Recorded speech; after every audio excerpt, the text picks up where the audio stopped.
Tapi disuruh kasih satu-satu. Oh, saya karena pakai satu dan satu.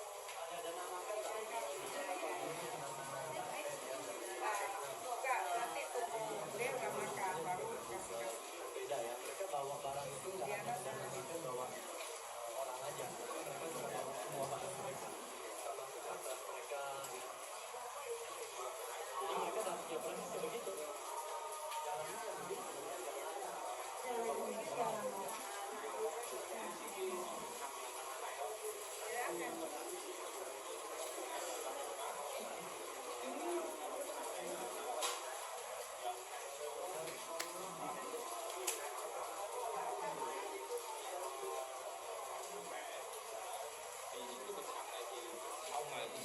Sau những cái bịch xăng này tí nữa là các em cũng có được một bịch đấy.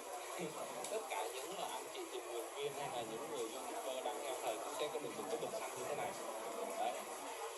Đây là cái công dụng của cái bịch xăng.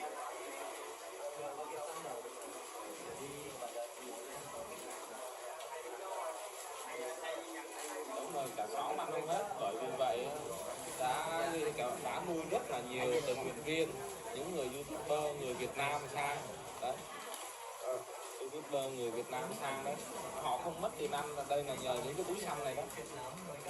Nói cho các anh chị biết vậy, và những cái Phật tử họ yêu quý họ cũng dùng những cái thức ăn này, các thầy chắc chắn là sẽ ăn không hết nha.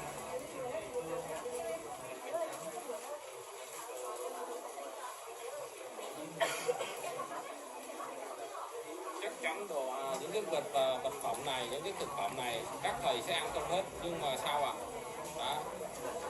Cũng là những cái các thầy sẽ diêu duyên lại cho rất là nhiều Phật tử. Cái tông này của các thầy